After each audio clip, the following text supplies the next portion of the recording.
pensado la comisión que nos encargamos de hacer la docencia en traer algo tan elemental como patología, manejo de los antibióticos en la patología habitual.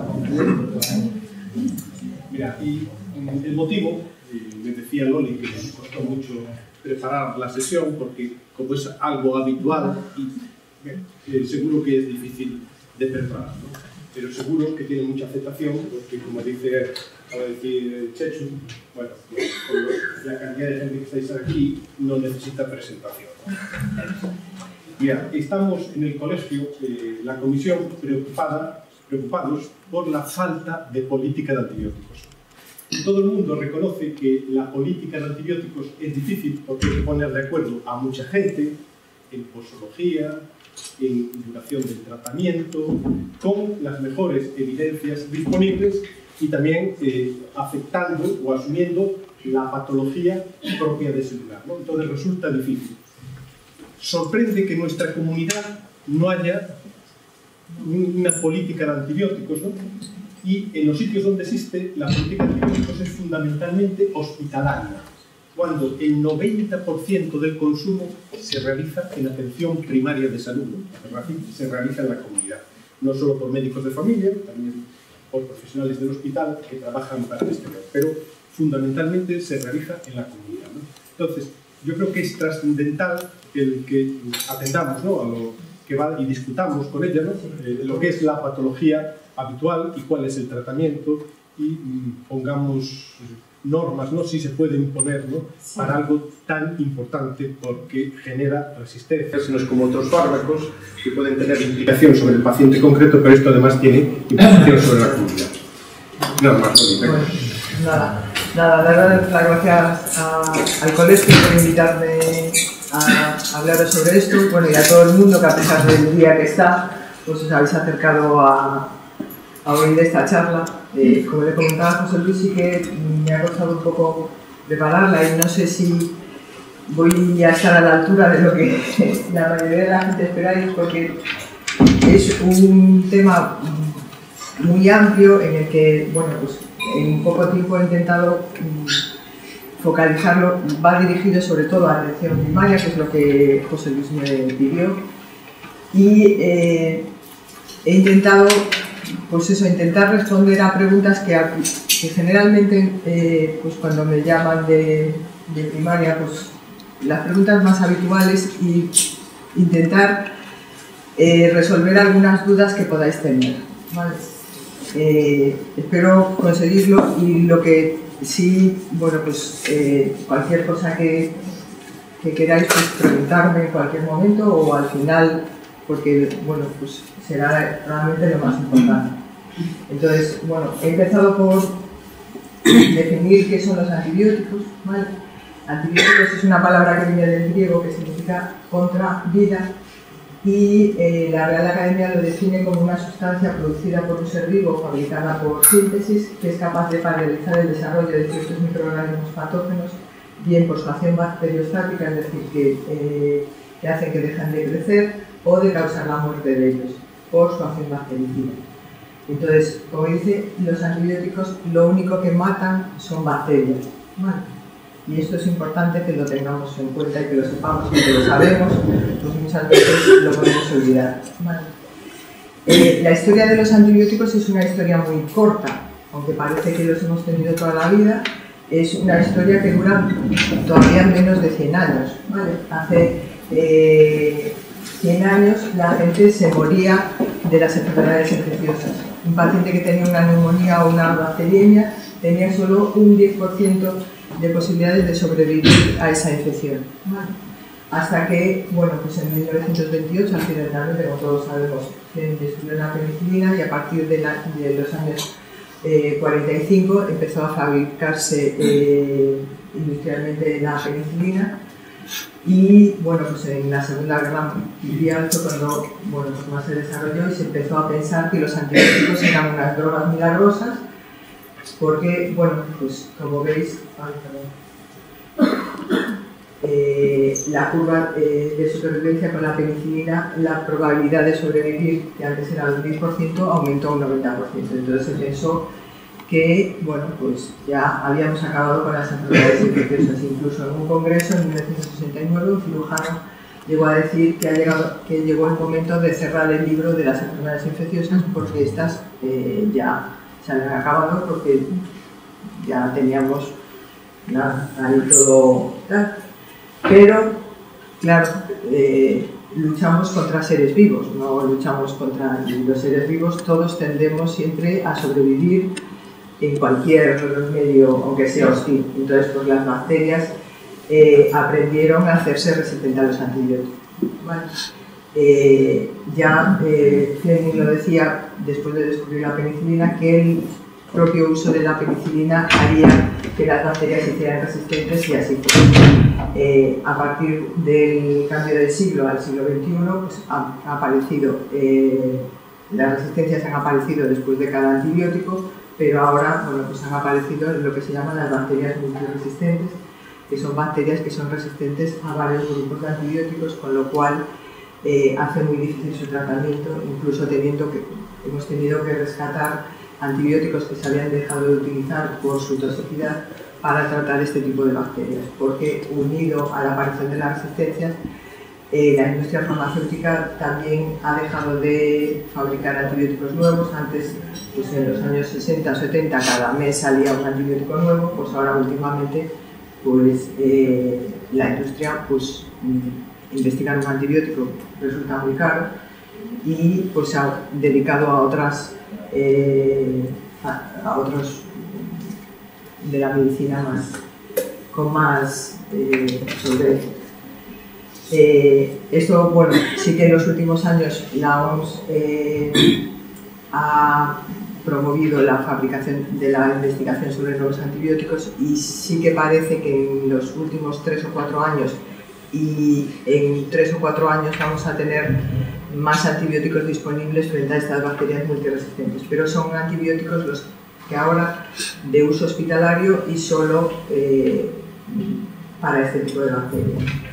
Entonces, solo en el año pasado unos 25.000 personas han muerto en Europa por bacterias multiresistentes, y se prevé que si esto no mejora, pues la mortalidad va a superar al cáncer y a otras y a los accidentes de tráfico y otras cosas de alta mortalidad. Y las bacterias, ¿por qué se han hecho resistentes? Por el uso indiscriminado de antibióticos. Hemos pensado que los antibióticos curaban todo y que no tenían muchos efectos secundarios. En general, pues uno da un antibiótico y, bueno, pues le será eficaz o no, pero tampoco pensamos que le pueda pasar nada al paciente. Pero esto no es así, porque los antibióticos hacen que las bacterias, tanto las patógenas como las que nosotros tenemos en nuestro organismo, nosotros estamos llenos de bacterias, tenemos bacterias que nos ayudan a nuestra vida diaria, pues también se hacen resistentes. Y esa resistencia pasa de bacterias a otras. Entonces, no solo cuando damos un antibiótico las bacterias de nuestro organismo se van a hacer resistentes, sino que esas bacterias se transmiten, salen al agua, a otros sitios, y se transmiten a la gente que estamos alrededor y a la comunidad. ¿Vale? Entonces, los antibióticos son los únicos fármacos cuyos efectos indeseables pueden afectar a una persona distinta a lo que lo consume. Yo, si consumo un antihipertensivo, me puede hacer daño a mí, pero no a nadie que está alrededor, salvo que le caiga encima o me mareo, no le va a pasar nada. Con los antibióticos, sí. Esto es un estudio que se ha publicado el mes pasado. Es un estudio bastante complicado, pero tiene una gráfica que me ha gustado mucho. Se han dedicado a estudiar, creo que 2 millones de eurocultivos, ¿vale? Entonces, en los barrios especiales, y lo que han visto es que en los barrios que más consumen antibióticos, en esos barrios hay más porcentaje de pacientes con urocultivos positivos con un coli resistente a las quinolonas. Y aún esos colis resistentes a quinolonas se aislaban en pacientes que no habían tomado nunca quinolonas, con lo cual es uno de los estudios que demuestra que el consumo de antibióticos, si vives en un barrio en el que la gente consume muchos antibióticos, tienes mayor riesgo de tener una infección por una bacteria resistente. Eso es el que me ha gustado mucho. Sí, el gráfico es muy así. El estudio es complicado, pero el gráfico es muy bien. Entonces, bueno, pues sí que tenemos un problema, y es un problema en el que el médico de familia tiene un papel muy importante, porque, como decía José Luis, el 80-90% de los antibióticos se prescriben en atención primaria. Y las enfermedades infecciosas es aproximadamente un tercio de las consultas de atención primaria, en el que las más frecuentes son las enfermedades respiratorias, en los que más se prescriben antibióticos. Casi el 85% de los pacientes que van con una infección respiratoria salen con un antibiótico. Y eso pasa en otras patologías como la cardioamigdalitis, la otitis media. Y hasta ahora, todas las iniciativas que se han hecho para lograr la prescripción tampoco han mejorado mucho la reducción del consumo de antibióticos. Todavía nos falta mucho camino por recorrer. Ahora voy a pasar un poco, más o menos, cuando nosotros vamos a prescribir un antibiótico, qué preguntas o qué cosas no debemos de hacer, ¿vale? Esto es algo que, bueno, que se ha programado mucho y que todos sabemos y que está muy bien en la teoría, pero que muchas veces nos cuesta aplicar. Entonces, antes de poner un antibiótico, siempre nos debemos de preguntar si necesitamos realmente tratar con antibióticos, si ese paciente se beneficia del antibiótico, ¿vale? Yo siempre digo, siempre diagnosticar al paciente, saber qué tiene el paciente, y una vez que sé qué tiene el paciente, si eso es tratable con antibióticos o no, ¿vale? Una vez que sé lo que tiene el paciente y he decidido ponerle un antibiótico, tengo que saber qué microorganismos son más frecuentes que causan esa patología, y en función de eso y las resistencias que yo tengo en mi zona, decidir qué antibiótico es el mejor, ¿vale? ¿Por qué vía los administramos? Bueno, eso es más hospitalario, en primaria prácticamente casi todos son vía oral, y durante cuánto tiempo, conocerlos. Generalmente conocer el tiempo antes, cuando ya se lo voy a prescribir, ¿vale? También es muy importante que conozcamos el antibiótico que le vamos a dar, qué características tiene, si se absorbe bien por vía oral, si no se absorbe por vía oral, si se influencia por la comida o no se influencia por la comida, si difunde bien a los tejidos o no. Por ejemplo, pues todos sabemos que las quinolonas, por ejemplo, difunden muy bien a los tejidos, y es un muy buen tratamiento cuando tratamos una prostatitis, porque penetran muy bien en los tejidos. Pero, por ejemplo, en las infecciones urinarias, que a veces utilizamos nitrofurantoína, la nitrofurantoína no se fija en los tejidos, con lo cual solo es útil para las cistitis, y no si el paciente tiene una pielonefritis, porque no va a ir al riñón, se elimina directamente por la orina. Entonces, hay antibióticos que sirven para unas cosas, pero para otras no, porque no difunden bien ahí o no se distribuyen bien. Conocer sus efectos secundarios y explicárselos al paciente. Y luego, algo muy importante, las interacciones, ¿vale? Aquí en Orense tenemos una población muy mayor que toma múltiples fármacos, y los antibióticos tienen muchas interacciones, y muchas interacciones con fármacos habituales, ¿vale? Por recordaros las más importantes, las quinolonas con el Sintrón, ¿vale? Casi todas las quinolonas, cipro y levo, alteran mucho el tipo de protombina, y en general todos los pacientes que toman Sintrón y le damos quinolonas hay que tener cuidado. Otra interacción que no conocemos mucho, pero es la de urcotrimoxazol, que se utiliza bastante para las infecciones urinarias, infecciones cutáneas, con los antihipertensivos, sobre todo con los IECAS y los diuréticos tiacidas, porque aumentan mucho el riesgo de caliemia. Entonces, bueno, hay otras muchas más interacciones, pero que tenemos que saber, ¿vale? Saber que prolongar el tiempo de administración de los antibióticos no es más eficaz, sino que aumentamos las infecciones. Hay que tratarlas al principio, es cuando tenemos que matar las bacterias. No por prolongar el tratamiento vamos a conseguir más eficacia, ¿vale? Sino que vamos a aumentar los efectos secundarios. y es importante saber si hay que recoger cultivos o no. En hospitalizada hay que recoger cultivos siempre, en primaria no siempre es necesario, ¿vale? Sobre todo porque hay poca disponibilidad y no podemos esperar a veces a los cultivos. Entonces hay determinadas situaciones en las que se puede hacer un tratamiento empírico sin riesgo para el paciente. Cuando elegimos un antibiótico siempre es lo mejor el de menor espectro posible, porque es el que menos efectos secundarios sobre la microbiota del paciente y la del ambiente va a producir, ¿vale? Y el prescriptor es siempre el responsable, ¿vale? Pero todo esto, como hemos visto, pues para tratar un antibiótico hay que tener muchas cosas en cuenta, es un fenómeno muy complejo, en la que todo se basa en que interpretamos bien unos síntomas que nos cuenta el paciente, y lo que le comentaba José Luis a mí, lo hacemos mal en hospitalizada, que tenemos casi todas las ventajas, tenemos más tiempo, podemos ver al paciente varias veces en el día, se lo podemos dejar a otro compañero por si se pone mal, todo eso. Y sin embargo, pues en primaria, pues eso, tenéis 5 o 10 minutos de un paciente que aquí en Galicia no cuenta muy bien los síntomas y que hay que decidir en un tiempo muy concreto, muy corto. Y entonces, pues esa decisión es a veces difícil, ¿vale? Eso nos genera mucha incertidumbre y eso a veces es difícil de gestionar, ¿vale? Entonces, está el por si acaso. Todos los que me conocen saben que es una palabra que me molesta mucho, ¿vale? Pero que muchas veces la entiendo. La entiendo porque, bueno, luego los pacientes generalmente demandan mucho antibiótico porque piensan que con los antibióticos van a mejorar más pronto, ¿vale? Sobre todo en las infecciones respiratorias. Es un comentario habitual. Tuve que ir 3 veces y hasta que al final me dieron antibióticos y mejoré. Yo cuando me cuentan eso siempre le digo que te tocaba mejorar. Claro, porque se lo das al 5.º día, que es cuando la gente empieza a mejorar.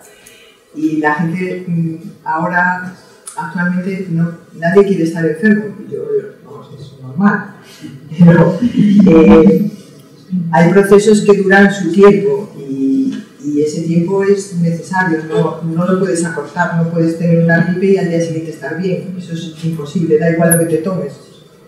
Entonces, eso es algo que la gente tiene que conocer y saber, y para eso se requiere tiempo para explicárselo a los pacientes. Por eso la comunicación es muy importante, porque la participación del paciente en este proceso es clave. Es clave tanto si le damos antibiótico, porque es clave que lo cumpla bien, que tome bien el tratamiento, que tome las horas, las dosis necesarias y la duración que hemos pautado. Y es clave también, si no se lo damos, el que entienda por qué no se lo damos y que es el beneficio suyo.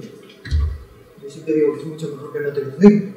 Una, porque probablemente que estés menos enfermo y te van a evitar muchos efectos secundarios.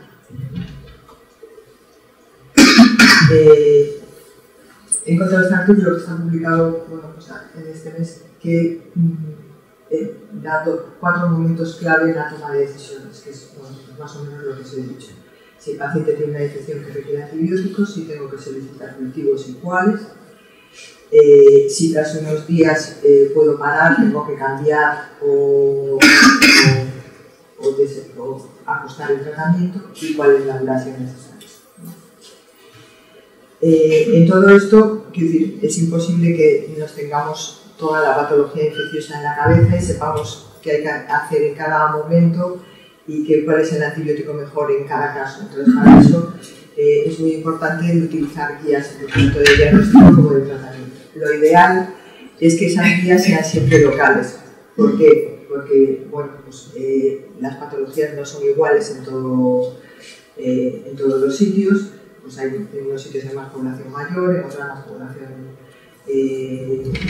infantil o lo que sea. Y luego, aparte de que el tipo de infección varía según cada zona y según la población que tengamos, pues las bacterias y sus sensibilidades son diferentes dependiendo de las zonas. Entonces es importante conocer el mapa microbiológico, por lo menos de cada provincia o de cada región.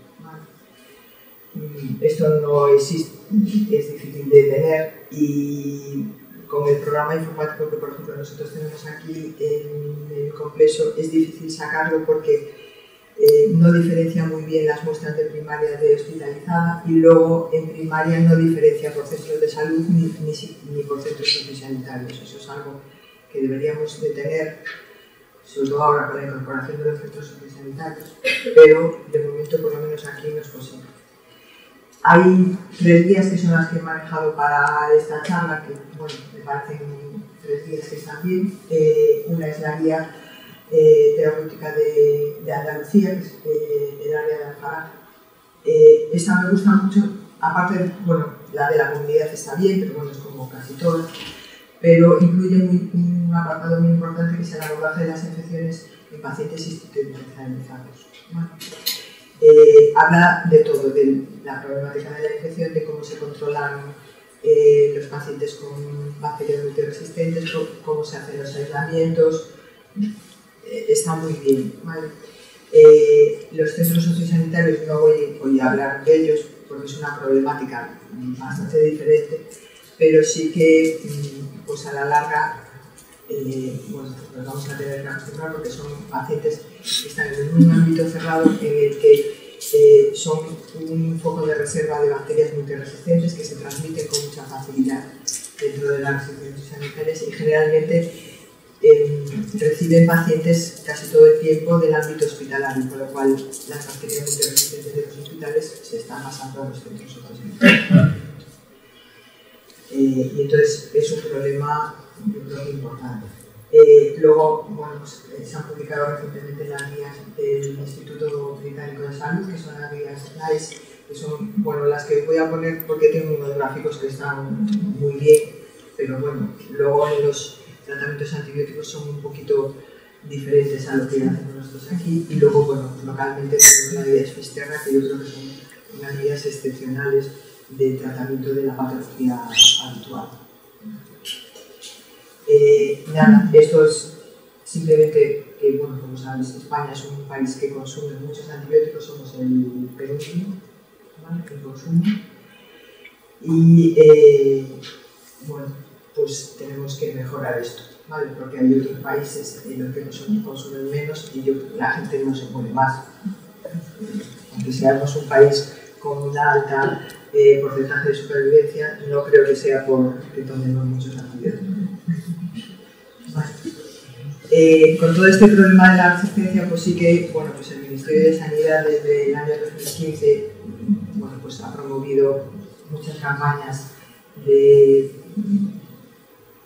formación y ha editado muchas guías y, bueno, para formación de equipos PROA, y una de las guías que ha hecho es unas recomendaciones sobre la prescripción antimicrobiana en atención primaria, son del 2017, son 13 recomendaciones y son las que he aprovechado, pues bueno, para analizar más o menos cuál es la problemática de primaria. ¿Vale?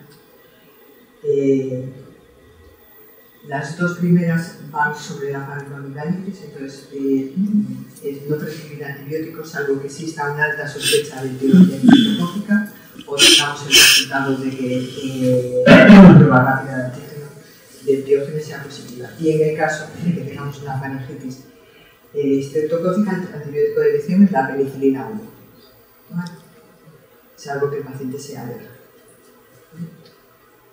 ¿Y esto le parece? Estos son los gráficos de la guía NICE que os he comentado.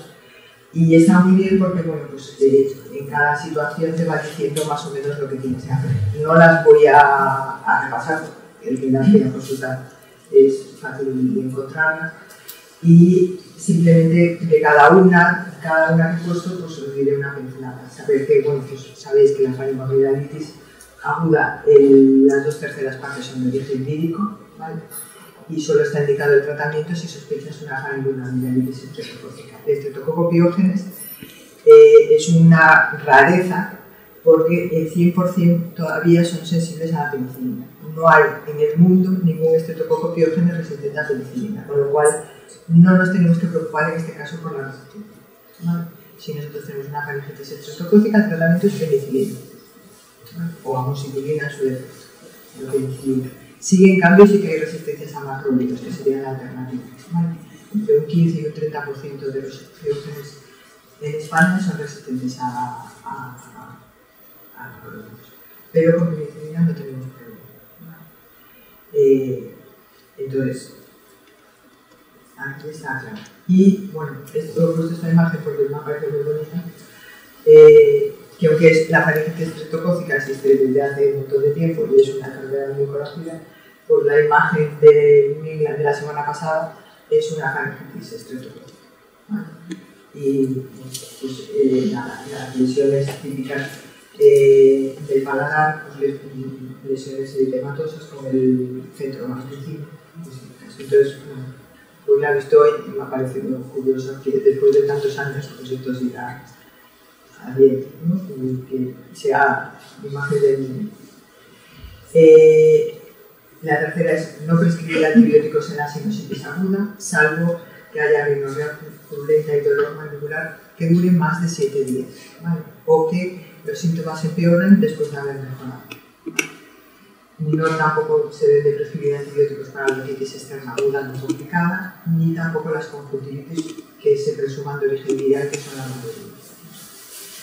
El análisis de sinusitis también diferencia eso, entre sinusitis de menos de 10 días, en principio no da tratamiento antibiótico, en las más de 10 días, si tienen rinorrea purulenta o algún factor de riesgo, plantearse dar tratamiento. Y el tratamiento de elección en la sinusitis aguda es la amoxicilina, ¿vale? Entonces, se alerta a la penicilina si se puede utilizar macrólido solevo, y salvo en pacientes que fracasen o recurran o tengan algún factor de riesgo que sean diabéticos o tal, ahí estaría indicado el amoxicilina, pero si no, el tratamiento de elección es amoxicilina. Siguiendo con las infecciones del tracto respiratorio, pero a la inferior, tampoco se deben prescribir antibióticos en adultos que sean inmunocompetentes y sin comorbilidades en los que no se sospeche que tengan una neumonía, porque las bronquitis agudas solo el 5% serían de origen bacteriano, la mayoría son de origen vírico, ¿vale? Otra cosa son las rehabilitaciones de POC o la neumonía, pero las bronquitis agudas, la mayoría, el 90-95% son de origen vírico. Y aunque bueno, puede haber riesgo de sobreinfección bacteriana, en individuos sanos el riesgo de una sobreinfección bacteriana grave o de que desarrollen una neumonía es menos del 1%. Entonces, todo esto que dice la gente, pues que llevo 5 días con tos y expectoración y no, eso no es criterio de tratamiento. En las bronquitis agudas, un esputo purulento no quiere decir que esa sea una infección bacteriana. El esputo purulento solo son leucocitos, ¿vale? Es la reacción inflamatoria de nuestro bronquio y entonces pues, eso no indica, ni la coloración tampoco, eso es amarillo, eso no es indicativo de infección bacteriana. En la bronquitis aguda de pacientes sanos. Otra cosa es las ramificaciones de POC y otras cosas, ¿vale? Entonces, solo se debe dar antibióticos si eso dura más de 7 días y luego si los pacientes tienen alguna comorbilidad, como pacientes ancianos o que viven en instituciones sanitarias, pues ahí sí que puede haber más riesgo de que haya sobreinfección bacteriana y desarrollen una infección seria, entonces ahí sí que nos podemos plantear dar antibióticos. Hablando pues, de la tos persistente, pues sí que cada vez se diagnostican más casos de tosferina, sobre todo en pacientes adultos. Parecía una enfermedad que estaba desterrada, pero pues, con problemas en la vacunación y que se ha dejado de vacunar a la gente, pues aproximadamente en un tercio de los pacientes con tos persistente, más de 3 semanas, pueden tener una tosferina. Y aunque la tosferina es una enfermedad que también puede ser autolimitada y puede curarse sin antibióticos, pues bueno, generalmente por el riesgo de transmisibilidad, siempre si la diagnosticas y la sospechas, pues es mejor dar antibiótico, ¿vale? Los criterios clínicos, bueno, ya lo sabéis mejor que yo, tos persistente, que tenga estridor o vómitos, Y para el diagnóstico de laboratorio, aquí lo único que tenemos es la serología. No se hace cultivo de Bordetella y probablemente, creo que en este año sí que vamos a disponer de PCR en el sudado faríngeo de Bordetella, pero creo que a día de hoy no está disponible. Entonces, el diagnóstico solo sería por anticuerpos, que a veces es difícil de diferenciar pues, en pacientes que están vacunados. La otra patología muy importante del tracto respiratorio es la exacerbación de la EPOC. Aquí creo que es una patología muy frecuente porque tenemos una población muy mayor con mucha patología pulmonar y bueno, pues en este caso, aunque hay exacerbaciones de EPOC de causa vírica, en general la mayoría se acaban tomando tratamiento antibiótico. Los criterios ya lo sabéis, que es bueno, pues aumento del volumen del esputo, cambio en las características del esputo o que este paciente tenga fiebre. ¿Vale? Sí que la etiología de las reutilizaciones va un poco en función de la afectación pulmonar que el paciente tenga. En gente que tenga afectación leve, la etiología más frecuente es neumococo, con lo cual pues, ahí probablemente con amoxicilina fuera suficiente. ¿Vale? En la moderada, ya generalmente, aunque pueda haber neumococo, ya tienen más hemofilios influenza y enterobacterias, con lo cual la mayoría de ellas producen beta-lactamasa, entonces, bueno, pues sí utilizaríamos más amoxiclavulánicos. Y en la reagudización, en el EPOC severo, hay hemófilos y luego ya hay bacilos gram-negativos menos habituales, pues Serratia, Enterobacter, Klebsiella y Pseudomonas. Cuando tenemos que sospechar que tiene pseudomonas y el paciente deberíamos derivarlo al hospital por el tratamiento hospitalario en pacientes que tengan eso, una menor del 30%, que hayan recibido antibioterapia previa, que tengan corticoides, que hayan hospitalizado recientemente y que tengan bronquiectasias y sobre todo si han estado previamente colonizados por pseudomonas. Esta es una tabla que bueno, viene en muchos sitios, que yo creo que está muy bien a veces tenerla porque nos habla un poco del espectro de lo que cubre cada antibiótico. ¿Vale?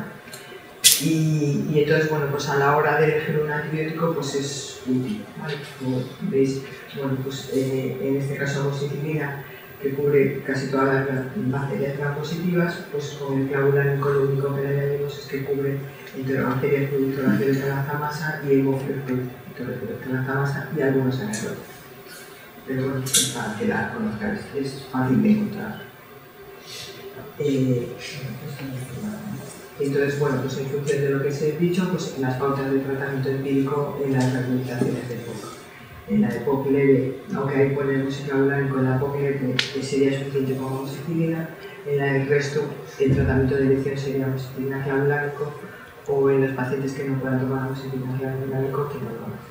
Y si tenemos riesgo de pseudomonas aeruginosa y el paciente no está muy grave y lo queremos tratar por vía oral, la pauta de elección sería ciprofloxacina. ¿Vale? Si no, pues ya requeriría tratamiento hospitalario.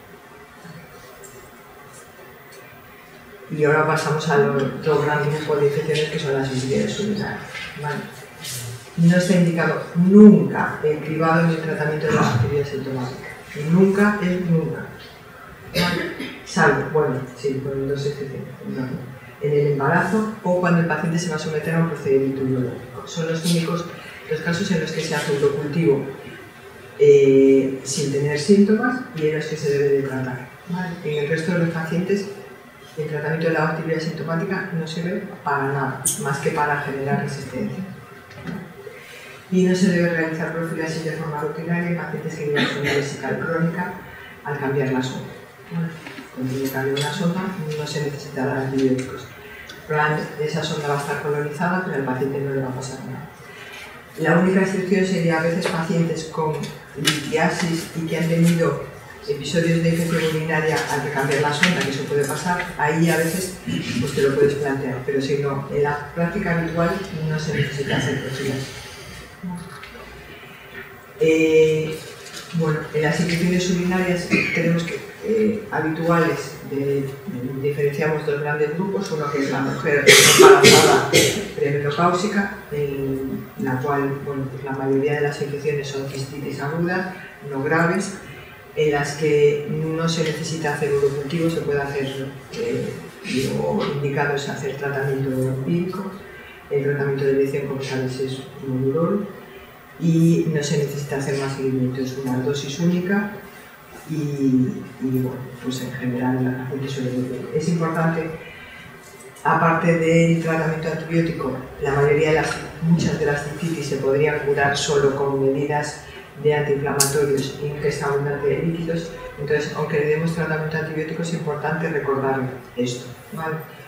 La toma de antiinflamatorios y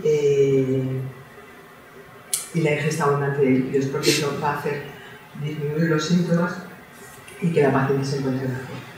Y luego el otro grupo serían o las mujeres embarazadas o el hombre, en el que siempre hay que hacer urocultivo antes de empezar el tratamiento antibiótico. En el varón no se debe hacer nunca tratamiento empírico sin urocultivo, porque las infecciones urinarias en el varón generalmente se consideran complicadas, ¿vale? Y es importante acertar en el tratamiento. Entonces, aunque no acertemos en el tratamiento empírico, sí que a los 2 días podemos ajustarle el tratamiento si el paciente no va bien o el fármaco que hemos dado no será adecuado. Entonces, en los varones siempre hay que hacer urocultivo. Os he puesto aquí, aunque bueno, pues es la teología habitual, más o menos, bueno, de los urocultivos que solicitáis de atención primaria, el 27% son positivos y más del 50% de las infecciones urinarias intrahospitalarias están producidas por COVID. Seguido de Enterococcus fecalis y otras enterobacterias como Klebsiella, Proteus y luego Streptococcus agalactiae. Pero bueno, que es la etiología normal de todo esto. En cuanto a la sensibilidad de los microorganismos que tenemos aquí en los urocultivos de primaria, la sensibilidad es muy parecida a la hospitalizada, ahora no hay mucha diferencia. El coli sigue más del 90% siendo sensible a fosfomicina y nitrofuratoína. Sí que con quinolonas tenemos un problema importante porque solo el 50% son sensibles a quinolonas, con lo cual no es el tratamiento de elección empírico nunca, ni quinolonas ni clotrimosafol, que no viene ahí, pero también el 40% son resistentes. Y ya tenemos una resistencia importante tanto en el amoxiclavulánico como en el cefuroxima, ¿vale? Menos del 80% de los colis son sensibles a amoxicilina clavulánico y a cefuroxima, con lo cual eso nos impide en estos momentos utilizarla como tratamiento empírico, porque bueno, sabéis que los tratamientos empíricos de las infecciones están aconsejados cuando la sensibilidad supera el 80%, o sea, cuando hay una resistencia menor al 20%. Y aquí en amoxiclavulánico y en cefuroxima y coli estamos ya por encima del 20%. Enterococcus fecalis, que es la segunda causa de infección urinaria, sigue siendo el 100% sensibles a ampicilina, con lo cual es el tratamiento de elección. Y la alternativa, si no se puede utilizar ampicilina, es nitrofuratoína. Klebsiella y Proteus, que son menos frecuentes, más o menos la sensibilidad es parecida a coli, son menos sensibles a fosfomicina y bueno, sabe que en Proteus no se puede utilizar nitrofuratoína porque son siempre resistentes. Vale, esto es lo que os he comentado antes. Bueno, pues en la mujer cistitis aguda no complicada embarazada, el tratamiento de primera línea es Monurol en dosis única, ¿vale? No hay estudios que hayan demostrado que dar otra dosis mejore la eficacia sino que aumenta los efectos adversos, se habla de después, y evitar el amoxiclavulánico y luego en del varón siempre hacer urocultivo. Se puede utilizar también Monurol, pero aquí la duración del tratamiento en la infección del varón se aconseja entre 5 y 7 días, con lo cual si tratamos con Monurol en el varón sí se deberían dar 2 dosis separadas por 72 horas. ¿Vale? Las otras alternativas serían cipro, amoxiclavulánico, cefalosporinas, pero bueno, con las interrogantes de que aquí bueno, pues tenemos riesgo de que no aceptemos. ¿Vale? Hemos visto allí que más o menos un 13% de los colis es productor de beta-lactamasa de hipertendido, no lo he dicho, pero bueno, lo digo ahora. Ahí el tratamiento de elección pues es el que sea. En principio se puede utilizar controles aforfos, medicina de ciprofloxacino, y si es sensible se puede utilizar amoxiclavulan, ¿vale? Aunque tenga beta-lactamasa de espectro extendido, porque la concentración que se alcanza en la orina es suficiente para diluir esa beta-lactamasa. Y si el paciente tiene evolución, no es necesario hacer un urocultivo de control, ¿vale? Porque el urocultivo de control casi siempre, muchas veces nos puede llevar a error, a inducirnos más tratamiento. Cuando damos un tratamiento antibiótico, por ejemplo, pues, si damos ciprofloxacino o si damos una cefalosporina, es probable que el paciente se colonice por un enterococo, ¿no? Que no está cubierto por ese enfermo. Entonces, a veces cuando hacemos un urocultivo de control nos sale pues 10.000 o 20.000 colonias de un enterococo. Entonces, le tratamos ese enterococo, le damos ampicilina. Le damos ampicilina y le hacemos otro urocultivo de control. Entonces nos vuelve a salir otra enterobacteria. Entonces le damos otro tratamiento y el paciente no tiene nada. Con lo cual, salvo que el paciente vaya mal, persistan los síntomas o haya alguna complicación, no es necesario hacer un urocultivo de control. Se cura, se curó. He puesto aquí esto de la intubo recurrente, pero creo que es un problema muy, aparte de muy frecuente, bastante complejo como para daros unas pautas de tratamiento o de qué hacer en las intubo recurrentes. Sé que es un problema muy importante, pero creo que requiere un abordaje como más específico para eso. Simplemente os he puesto aquí qué es lo más importante de saber en la intubo recurrente.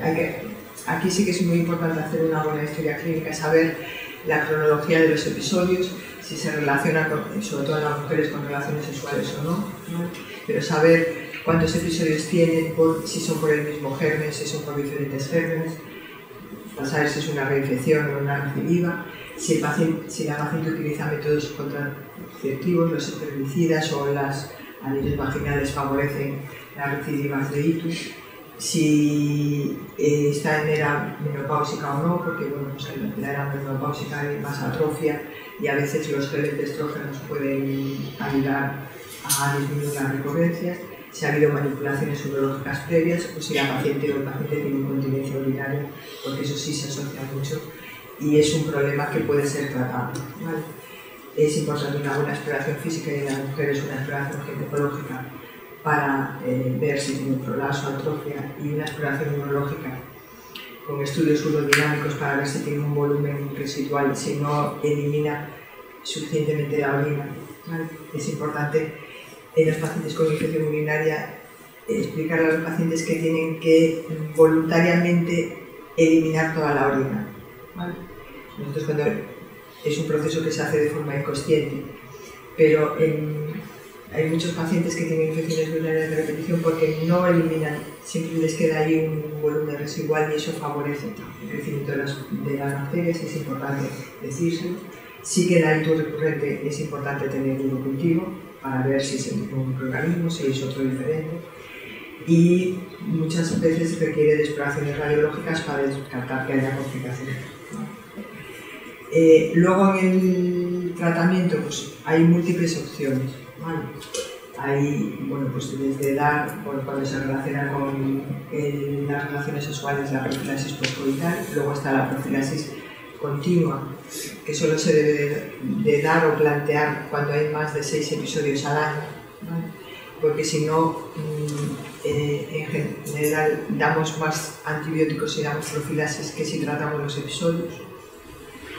Y entonces ahí es un poco controvertido, ¿vale? Pero bueno, pues sí que en pacientes que tienen más de 6 episodios al año se puede plantear la profilaxis y bueno, hay múltiples pautas.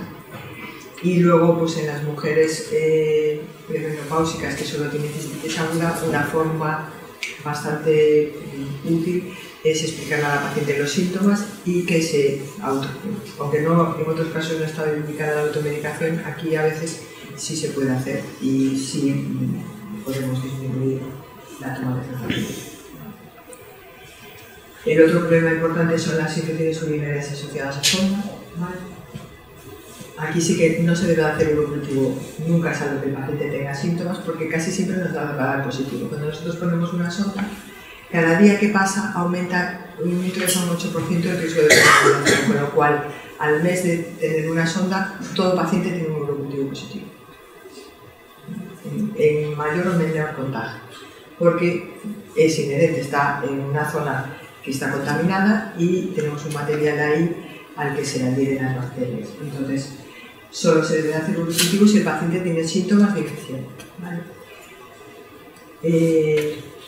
Y aquí, si sospechamos una infección urinaria asociada a sonda, sí que también hay que hacer urocultivo, porque en general las bacterias que producen infecciones en los pacientes sondados suelen ser diferentes a las infecciones urinarias sin sonda. Suelen tener más bacilorganizados resistentes. Entonces, aquí el tratamiento es un poco generalmente de más espectro y es necesario tener un cultivo. Pero, como os digo, no hacer un cultivo rutinario salvo síntomas, y la orina turbia, simplemente la orina turbia sin ningún otro síntoma, no es un signo de infección y no es una indicación de urocultivo, porque la orina turbia muchas veces es por residuos, por reacción inflamatoria, y entonces eso no es un signo de infección. No sé, como os he comentado, no dar profilaxis con recambio de sonda. Si el paciente tiene síntomas y la sonda tiene menos de 10 días, hay que recambiar la sonda, y en general se debería recambiar la sonda antes de realizar el urocultivo. O sea, si el paciente tiene una sonda de más de 10 días y tiene síntomas de infección urinaria y le vamos a realizar el urocultivo, lo ideal es cambiar la sonda y luego realizar el cultivo de orina, porque se da mucho tiempo, si no, muchas veces nos puede dar contaminada, sobre todo pues cuando son en afección primaria, porque el transporte de las muestras de orina no es el adecuado, igual tardan medio día en un camión por ahí, con lo cual el 90% te va a dar contaminación. Entonces, sí se puede cambiar la sonda y recoger el urocultivo. El urocultivo en los pacientes sondados no se recoge nunca en la bolsa, ¿vale? Hay que pinzar la sonda, desinfectar. Algunas tienen como una membranita para pinchar, otras no, pero se puede pinchar directamente en la sonda, se desinfecta la sonda y se pincha de ahí y se obtiene orina limpia, porque la orina de la bolsa no es valorada. Y luego el tratamiento empírico y ajustar según resultado microbiológico. Pero bueno, aquí. Y luego, pues lo mejor, siempre que se pueda evitar tener al paciente sondado, mejor. Y siempre valorar si el paciente es susceptible de una sondaje intermitente, por ejemplo, en la refrigeración urológica. La recomendación 9 y 10, pues es no prescribir fármacos antifúngicos si se sospecha una micosis sin confirmación de que tiene el paciente infección, y si el paciente está tomando antibiótico pero no sospechamos una infección bacteriana, suspender. La recomendación número 11 es no utilizar fosfomicina metanol con posología diferente a la aprobada para las infecciones agudas no complicadas de las vías urinarias bajas. El monurol es la única indicación que tiene. ¿Vale? No sirve para tratar otro tipo de infecciones por sus propias características. La fosfomicina metanol es una sal especial de la fosfomicina que lo que hace es liberarla de forma progresiva. ¿Vale? No se metaboliza y se elimina sin modificación por la orina, con lo cual no sirve para una infección sistémica. No se debe utilizar en pacientes con insuficiencia renal grave, y es muy importante que el paciente lo tome correctamente. El monurol se debe tomar con el estómago vacío, ¿vale? Y lo ideal es que el paciente lo tome 1 hora o 2 después de cenar, cuando se vaya a ir a la cama y después de orinar, para mantener el mayor tiempo posible la concentración de monurol en la orina. Entonces, esto es muy importante explicárselo a los pacientes, porque el paciente va a llegar a su casa y se toma el monurol a la comida, y ahí disminuye mucho la eficacia. Al ser en dosis única favorece mucho el cumplimiento terapéutico, entonces evita la aparición de residuos y resistencias, pero es importante explicar lo que os decía antes, explicarle a los pacientes que los síntomas pueden tardar 2 o 3 días en desaparecer, pero es que va a tener monurol 2 o 3 días en la orina. Entonces, que aunque no le desaparezcan los síntomas al día siguiente, el antibiótico y se haya tomado el antibiótico el día anterior, ese antibiótico sigue estando ahí, sigue haciendo su efecto, con lo cual hay que esperar. Y no hay evidencia de beneficio de dar 2 dosis, por lo menos en la mujer, sí en los varones.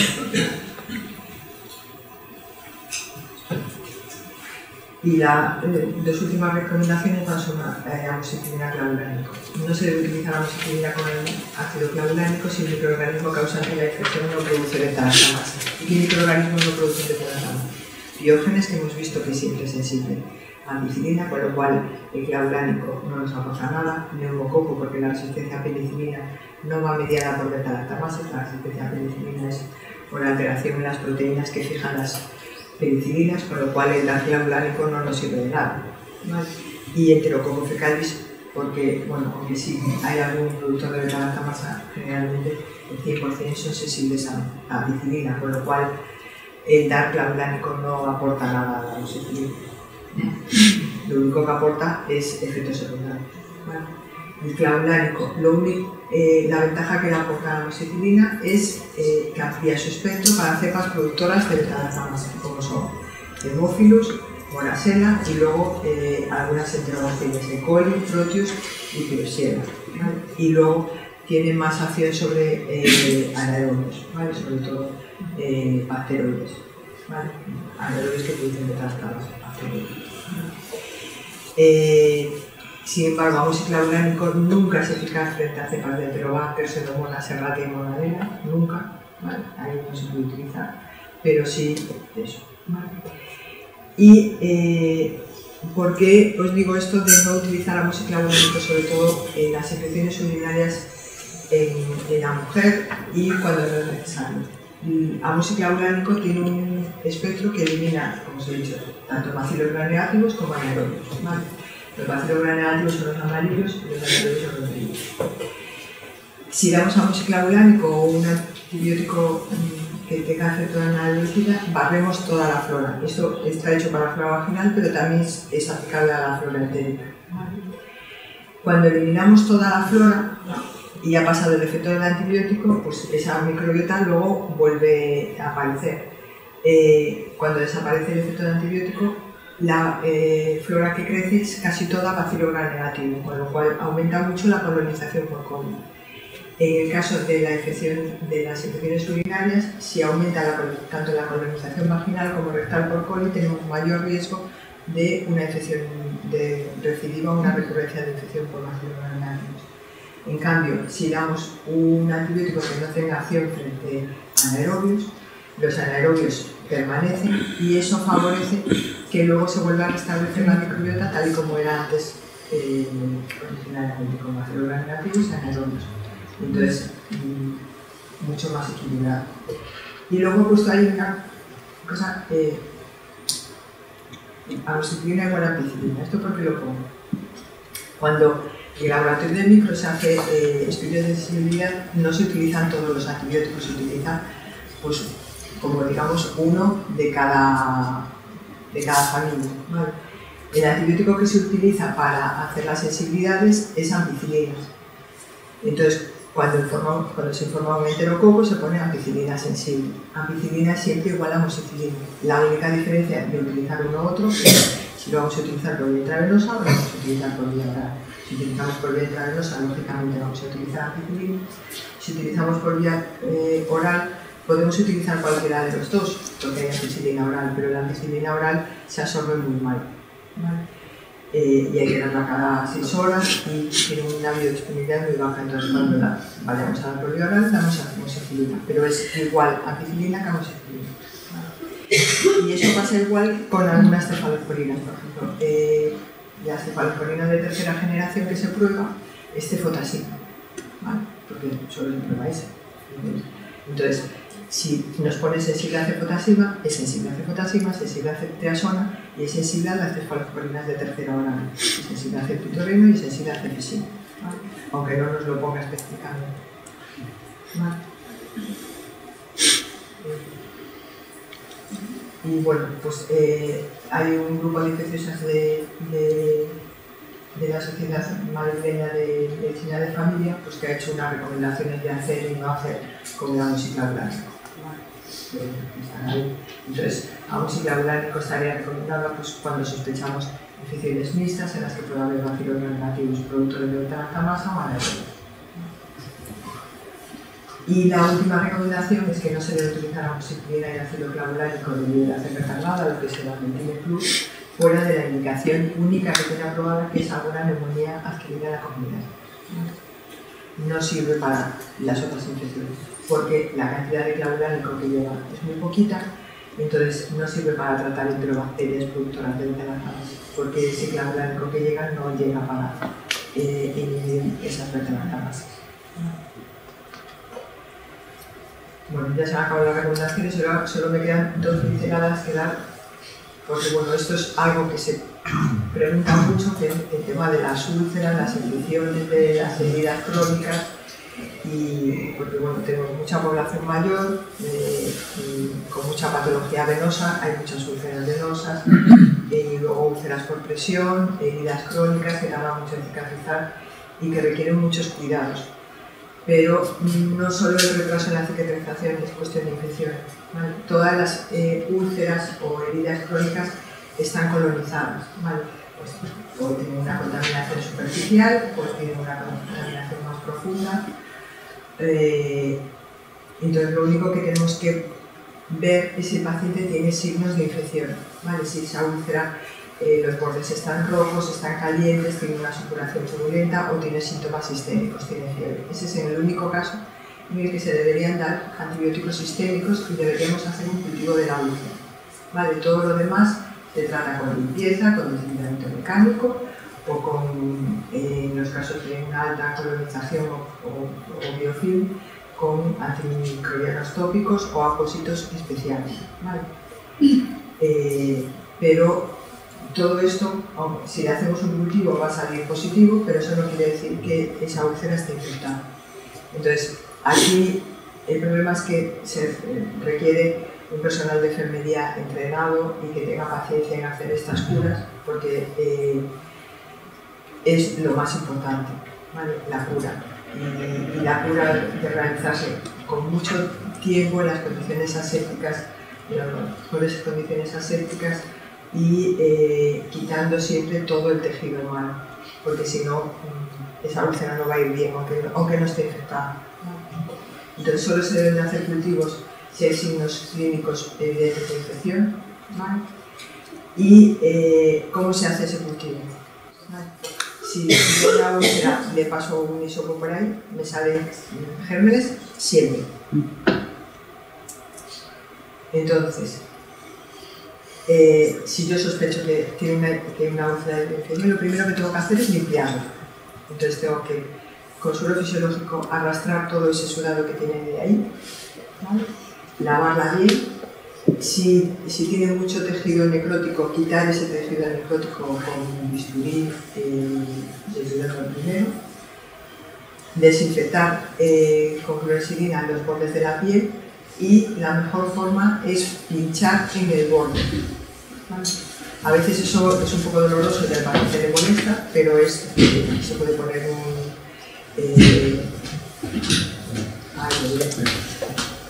un anestésico local y pinchar ahí, ¿vale? Si no podemos hacer eso, se puede recoger la muestra con hisopo, pero siempre, siempre, siempre después de haber limpiado, y el hisopo pasarlo por el borde, ¿vale? E intentando profundizar, o sea, hacerlo fuerte para que profundice. Porque si no, todo lo demás que nos va a salir es múltiples microorganismos que no sabemos si esos son los que están produciendo la infección o son los que estaban ahí de acompañantes, ¿vale? Entonces, eso es muy importante. Entonces, bueno, yo sé que muchas veces me llaman y yo siempre, cuando me dicen que tengo un cultivo, yo siempre me pregunto qué es lo que tiene el paciente. Porque el cultivo no es valorable en sí solo, ¿vale? No somos estériles y sobre todo en las úlceras, que hay mucho tejido necrótico, eso ahí prolifera de todo, ¿vale? Y luego la última cosa que quería recordaros es lo de la alergia, ¿vale? Sobre todo la alergia a beta-lactámicos. Aproximadamente un 25% de los pacientes relatan siempre alguna alergia, muchas de ellas no son, Y a pesar de que haya falta de evidencia de que el paciente tiene una alergia, si al paciente se le etiqueta alergia, esa etiqueta va a permanecer allí casi siempre, por el resto de su vida, ¿vale?